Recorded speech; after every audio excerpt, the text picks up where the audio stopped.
Hello viewers, আসসালামু আলাইকুম। কেমন আছেন? আশা করি সকলে ভালো আছেন। সবাইকে জানাই ঈদ মোবারক। পবিত্র ঈদের অনেক অনেক শুভেচ্ছা। আজকে নিয়ে এলাম ঈদের স্পেশাল নবাবী সেমাই রেসিপি। আশা করতেছি এই রেসিপিটি আপনাদের সকলেরই ভালো লাগবে। এটা ঘিয়ে ভাজা রেসিপি, আমাদের দিনাজপুর পাবনা সুইটের সবথেকে ভালো। তো এই রেসিপি করার জন্য আমি ঘিয়ে ভাজা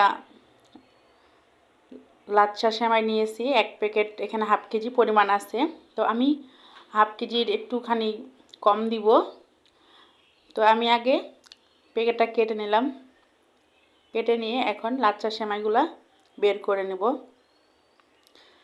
আর আজকের রেসিপিটি অবশ্যই ভালো লাগবে। এই রেসিপিটি যদি ঈদে আমরা না করি অবশ্যই বড় খুব মিস করে ফেলবো। তো আশা করতেছি আজকের এই রেসিপিটি কিন্তু আপনারা অবশ্যই করবেন। আমি সেমাইগুলো হাতের সাহায্যে আস্তে আস্তে করে ভেঙে ভেঙে দিচ্ছি। আর এটা কিন্তু একদম চাক বাঁধা থাকে। আর এটা কিন্তু এমনিতে মানে কাঁচা অবস্থায় খেতে খুবই টেস্টি লাগে এই সেমাইটা। আমরা মানে বাচ্চারা সহ আমরা এমনিতেও মাঝে মধ্যে একটু টেস্ট করে দেখি যে কেমন লাগে। তা আসলে খুব ভালোই লাগে। আর আমি হাতের সাহায্যে এখন গুঁড়ো গুঁড়ো করে নিচ্ছি সবগুলা সেমাইয়ে।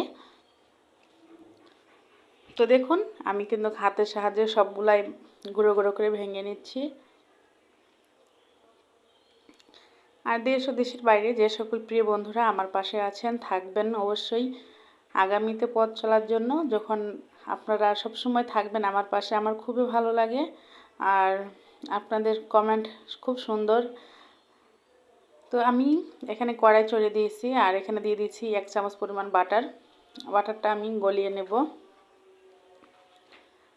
গলিয়ে নেওয়া হয়ে গেলে আপনারা চাইলে কিন্তু বাটারের পরিবর্তে ঘি ব্যবহার করতে পারেন।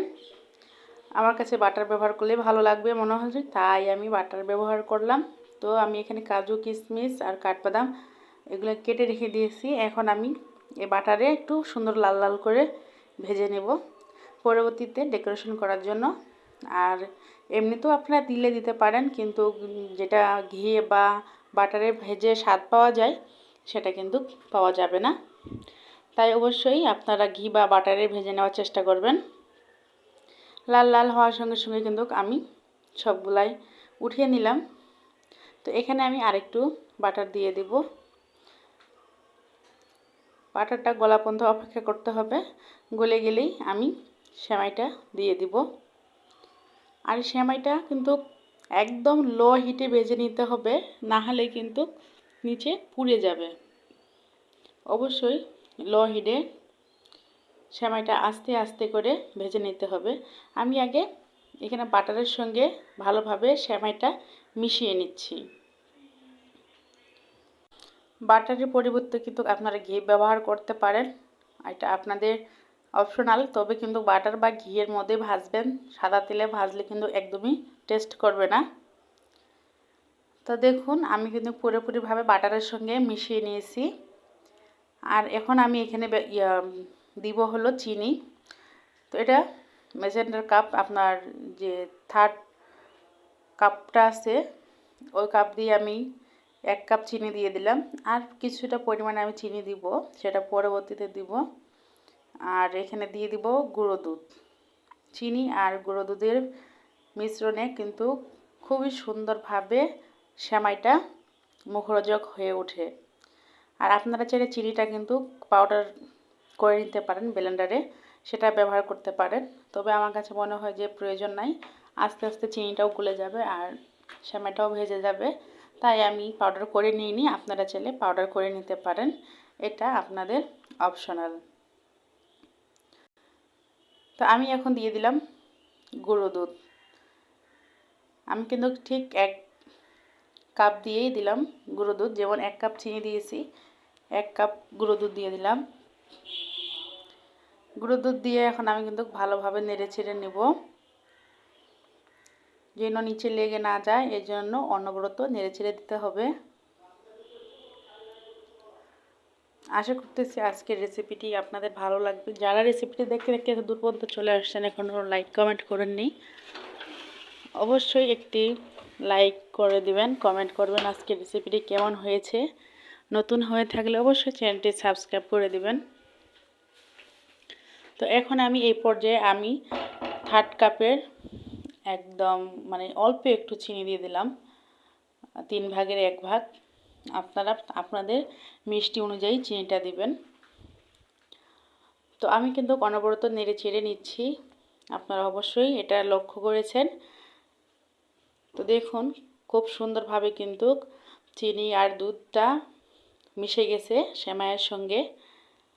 তো আমি কিন্তু একদমই নাড়াচাড়া বন্ধ করে দেইনি, আমি কিন্তু নেড়ে চেড়ে নিয়েছি। এই পর্যায়ে চুলা বন্ধ করে দিলাম। দেওয়ার পরে এখন আমি সেমাইটা অর্ধেকটা সেট করে নিব। আমি আগে অর্ধেকটা সেমাই উঠিয়ে নিচ্ছি। উঠিয়ে নেওয়ার পরে সেমাইটা ভালো করে ঠেসে ঠেসে সেট করে নিতে হবে, যেন পরবর্তীতে সেমাইটা যখন আমি উঠাবো 3 লেয়ারে যেন উঠে আসে। আর যদি আপনারা ঠেসে ঠেসে না দেন, আলতো করে দেন, তাহলে কিন্তু লেয়ার ভাব আসবে না।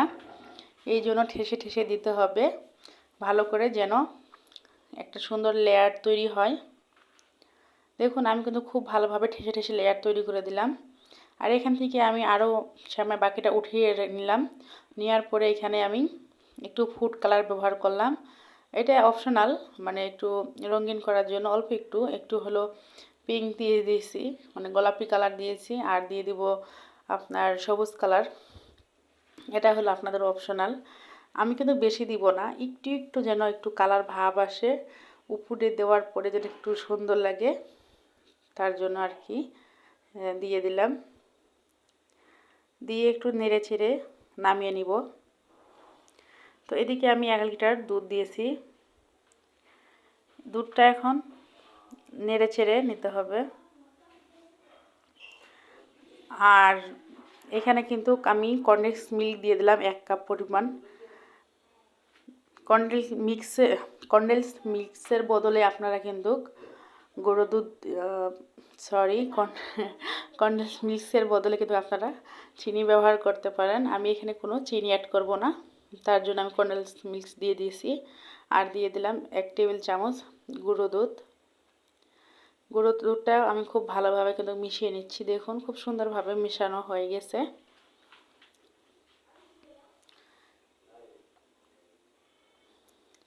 তো আপনারা কিন্তু চুলাটা যখন একটু অফ করে দিয়ে ওই পর্যায়ে কর্নফ্লাওয়ার অ্যাড করতে পারেন, আপনারা চাইলে এটা স্কিপও করতে পারেন।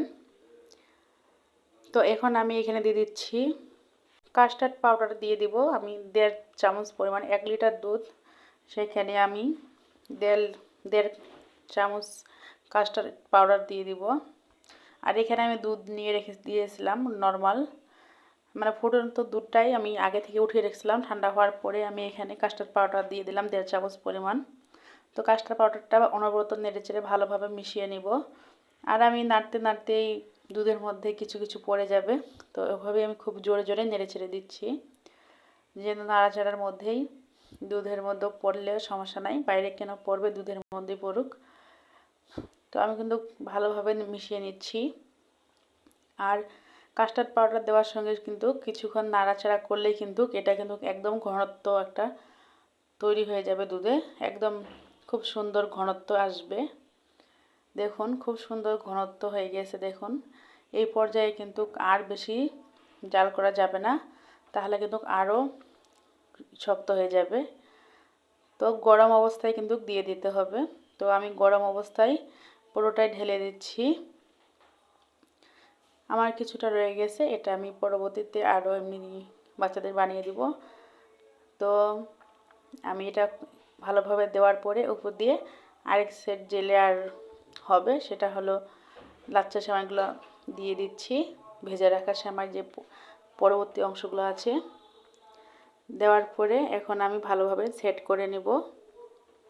দেখুন বন্ধুরা খুব সুন্দর, আর সত্যি বলতেছি এতটা লোভনীয় হয়েছিল যে আপনাদের কি বলবো। আমি কিন্তু না খেয়ে আপনাদের দেখাচ্ছি না, আমি অবশ্যই খেয়ে টেস্ট করে তারপরে আপনাদের বলতেছি। খুবই সুন্দর মাশাআল্লাহ লোভনীয় একটা রেসিপি ডেজার্ট, আশা করতেছি অবশ্যই ভালো লাগবে। এরকম নিত্য নতুন ডেজার্ট রেসিপি, ব্লগ, রান্নার ভিডিও যেটাই আপনারা চান না কেন আমি আপনাদের মাঝে হাজির করব, মাঝে মধ্যে নিয়ে চলে আসব। তো এই রেসিপিটি দেখতে হলে কিন্তু অবশ্যই আমার চ্যানেলটি সাবস্ক্রাইব করতে হবে।